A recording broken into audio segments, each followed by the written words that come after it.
നമുക്കിനി ഓണമൊക്കെയാണ് വരുന്നത്. അപ്പോഴാണ് ഈ മാവേലി വരാനായിട്ട് പോലെ ഒരു പാതാളം ഈ ഒരു കാൽടെക്സിൽ രൂപപ്പെട്ടത്. കഴിഞ്ഞ 2 വർഷം മുമ്പൊക്കെ ഇവിടെ ഒരു കുഴി ഉണ്ടായി, അത് വലിയ കൊമ്പൊക്കെ വെച്ചിട്ട് അഡ്ജസ്റ്റ് ചെയ്ത് കണ്ടിട്ടുണ്ടായിരുന്നു. അപ്പോൾ 50 വർഷത്തോളം എനിക്ക് തോന്നുന്നു ഈ ഒരു കലുങ്കിന് ഇവിടെ പ്രായമുണ്ട്. എന്ത് തോന്നുന്നു ഈ ഒരു അവസ്ഥയെക്കുറിച്ച്?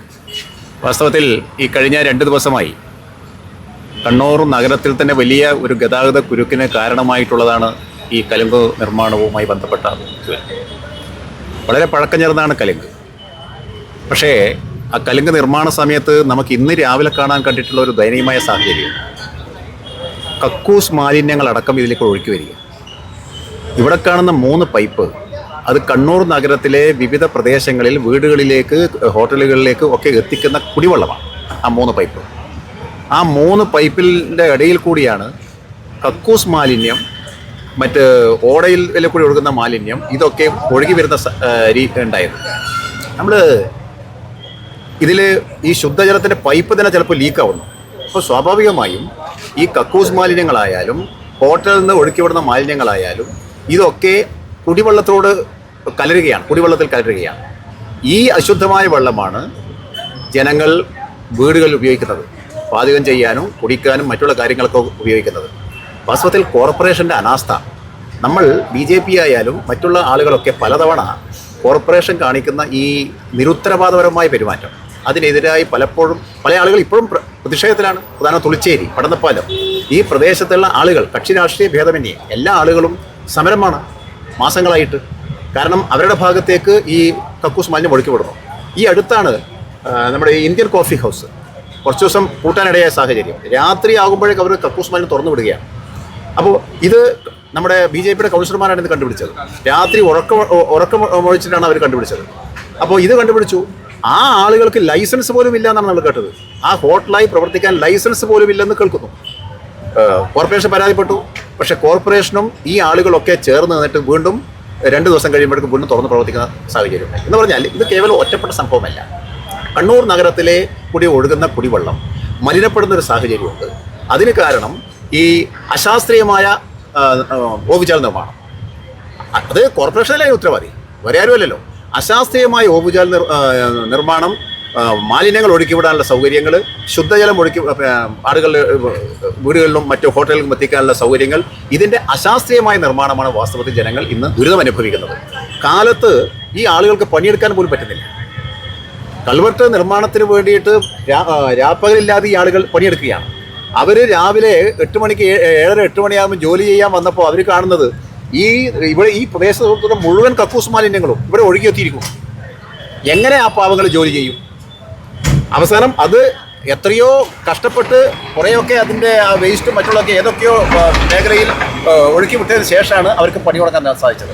ഇതിന് ഉത്തരവാദി കോർപ്പറേഷനാണ്.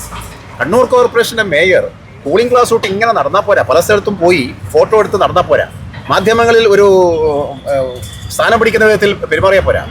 അവർ ജനങ്ങൾ നേരിടുന്ന പ്രശ്നങ്ങൾ, ഇവിടുത്തെ ഓട്ടോറിക്ഷക്കാർ നേരിടുന്ന പ്രശ്നങ്ങൾ, ഇവിടുത്തെ കടക്കാർ നേരിടുന്ന പ്രശ്നങ്ങൾ, ഇവിടുത്തെ സാധാരണക്കാർ നേരിടുന്ന പ്രശ്നങ്ങൾ, ഇവിടെയുള്ള യാത്രക്കാർ നേരിടുന്ന പ്രശ്നങ്ങൾ, ഈ പ്രശ്നങ്ങൾക്ക് പരിഹാരം ഉണ്ടാക്കാൻ മേയർ ശ്രമിക്കണം. മേയർ വെറും വാക്ക് മാത്രമേ ഉള്ളൂ, വർത്തമാനം മാത്രമേ ഉള്ളൂ. മേയർ പ്രവൃത്തി നടത്തുന്നില്ല എന്നുള്ളതാണ് ഏറ്റവും വലിയ ദുരിതം. അതുപോലെ തന്നെ ഈ കണ്ണൂർ നഗരത്തിലെ റോഡിലൂടെ എങ്ങനെ വിശ്വസിച്ച് നമുക്ക് വാഹനം ഓടിച്ചിട്ടും അതുപോലെ നടന്നും പോകാനായിട്ട് പറ്റും? കണ്ണൂർ നഗരത്തിൽ ഗതാഗത രംഗത്ത് വികസനം ഉണ്ടാവുന്നില്ല. കണ്ണൂരിൽ നമ്മൾ പണ്ട് കണ്ട ആ റോഡ് സൗകര്യമല്ലാതെ ജനങ്ങൾക്ക് ഒരു സമാധാനത്തോടു കൂടി നടന്നു പോകാൻ, അതുപോലെ റോഡ് ക്രോസ് ചെയ്യാൻ, അതൊരു വലിയ ഭീഷണി തന്നെയാണ് ജനങ്ങൾ അനുഭവിക്കുന്നത്. കാൽനട യാത്ര അസാധ്യമാണ് പലപ്പോഴും. ചില ഓടകൾക്ക് മേലെ സ്ലാബ് ഇട്ടു, പൊട്ടിപ്പൊളിഞ്ഞ സ്ലാബുകളാണ്. കളക്ടറേറ്റിന് മുമ്പിൽ പോലും പൊട്ടിപ്പൊളിഞ്ഞ സ്ലാബുകളാണുള്ളത്. പല ആളുകളും അവിടെ വീണിട്ട് കാലിന് പരിക്ക് പറ്റി ഇന്നും 1.5 കാല് കൊണ്ട് നടക്കുന്ന ആളുകളുണ്ട്. എനിക്കറിയുന്ന നിരവധി ആളുകളുണ്ട് അങ്ങനെ. അപ്പോൾ ഇവിടെ സ്ലാബുകൾ പൊട്ടിപ്പൊളിഞ്ഞാൽ അത് യഥാസമയം നിർമ്മിക്കുന്നില്ല. ജനങ്ങൾക്ക് സഞ്ചാര സൗകര്യത്തിന് വേണ്ടിയിട്ടുള്ള ഒരു യഥാർത്ഥ രൂപത്തിലുള്ള ഒരു ശാസ്ത്രീയമായ നിർമ്മാണം നടക്കുന്നില്ല. ഇതാണ് ഈ നടക്കുന്നത്. കഴിഞ്ഞ ലോക്കൽ ബോഡി തെരഞ്ഞെടുപ്പിന് മുമ്പ് ഒരു മോടി പിടിപ്പിക്കൽ കാര്യം കണ്ണൂർ കോർപ്പറേഷൻ കോടികൾ ചെലവാക്കി. പക്ഷേ ജനങ്ങൾക്ക് യഥാർത്ഥം എന്താണ് അവർ നേരിടുന്ന പ്രശ്നം, ആ പ്രശ്നം പരിഹരിക്കാൻ ആവശ്യമായ വിധത്തിൽ കണ്ണൂർ കോർപ്പറേഷൻ അത് ജനങ്ങളുടെ യാത്രാ സൗകര്യങ്ങളായാലും മറ്റുള്ള ചെറുകിട വാഹനങ്ങൾക്ക് പാർക്ക് ചെയ്യുന്ന കാര്യങ്ങളിലായാലും ഒരുക്കുന്നില്ല എന്നുള്ളത് വളരെ പ്രതിഷേധാർഹമാണ്. കോർപ്പറേഷൻ്റെ ഈ നെറികേടിനെതിരായിട്ട് ജനങ്ങൾ അണിനിരക്കേണ്ട സമരം അതിക്രമിച്ചു. കാരണം ശുദ്ധജല വിതരണം അസാധ്യമാണ്. മാലിന്യം ഒഴുക്കിവിടുന്ന കാര്യത്തിൽ അതിൽ യാതൊരു ദയാദാക്ഷിണ്യമില്ലാതെ ഒഴുക്കിവിടുന്ന സാഹചര്യമുണ്ട്. അവർക്കെതിരെ നടപടി സ്വീകരിക്കുന്നില്ല. ഇങ്ങനെയുള്ള കെടുകാര്യസ്ഥ നിറഞ്ഞ ഒരു കോർപ്പറേഷനാണ് കണ്ണൂർ കോർപ്പറേഷൻ. ഇതിനെതിരെ ജനങ്ങൾ പ്രതിഷേധിക്കേണ്ട സമയം അതിക്രമിച്ചിരിക്കുന്നു. ശക്തമായ പ്രക്ഷോഭം BJP അതിന് നേതൃത്വം കൊടുക്കുമെന്ന് കൂടി ഈ അവസരത്തിൽ പറയാൻ ആഗ്രഹിക്കുന്നു. അതുപോലെ തന്നെ റോഡ്, അതായത് നമ്മുടെ നഗരത്തിലെ റോഡ് എടുക്കുകയാണെങ്കിൽ ഈ അടുത്ത കാലത്തൊന്നും ടാറിംഗ് പ്രവൃത്തികൾ ചെയ്യാത്ത, അതായത് നമുക്ക് ഈ റോഡിലൂടെ സ്റ്റെപ്പിലേക്ക് കൂടെ വാഹനം ഓടിക്കുന്ന ഒരു രീതിയാണ്. ഇപ്പോൾ നമുക്ക് ചാടിയാണ് താഴ്ച വന്ന് ഇങ്ങോട്ട് വരികയാണെങ്കിൽ അല്ലെങ്കിൽ പുതിയരിലേക്ക് പോവുകയാണെങ്കിൽ റോഡിൻ്റെ അവസ്ഥ. അപ്പോൾ അതിനെക്കുറിച്ച് കണ്ണൂർ കോർപ്പറേഷനിലെ 90% റോഡുകളും പൊട്ടിപ്പൊളഞ്ഞു കിടക്കുകയാണ്. മഴക്കാലത്തിന് മുമ്പായി തന്നെ പലപ്പോഴും ഞങ്ങൾ മുറവിളി കൂട്ടി ഇവിടുത്തെ റോഡുകളുടെ ദയനീയമായ അവസ്ഥ ചൂണ്ടിക്കാണിച്ചു. മേയറോട് ഒരു റോഡിൻ്റെ ഒരു ശോചനീയമായ അവസ്ഥ പറഞ്ഞിട്ട് ശരി, അത് അടിയന്തരമായി ചെയ്യാമെന്ന് പറഞ്ഞു. പിന്നീട് മേയറെ വിളിച്ച ആ മേയർ ഫോൺ എടുക്കുന്നില്ല. ഇത് എനിക്കുള്ളൊരു അനുഭവമാണ്.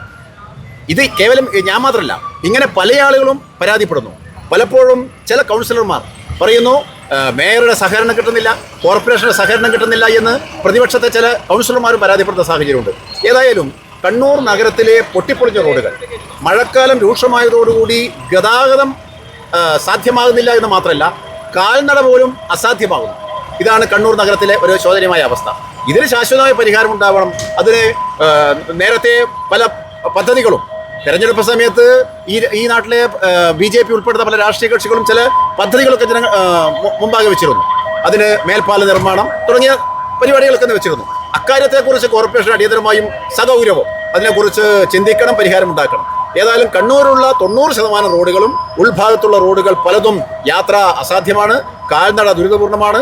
ഈ കണ്ണൂർ നഗരത്തിൽ എത്തിക്കഴിഞ്ഞാൽ തന്നെ പല കുണ്ടും കുഴിയും നിറഞ്ഞ റോഡുകളാണ് ഉള്ളത്. ഇതിന് അടിയന്തരമായ പരിഹാരം, മഴ ശക്തമാകുന്നതോടുകൂടി രൂക്ഷമായ പ്രശ്നം ജനങ്ങൾ അഭിമുഖീകരിക്കുകയാണ്. അപ്പോൾ ഇതിന് അടിയന്തരമായ പരിഹാരം കോർപ്പറേഷൻ ഉണ്ടാക്കണമെന്ന് കൂടി ഞങ്ങൾ ആവശ്യപ്പെടുന്നു.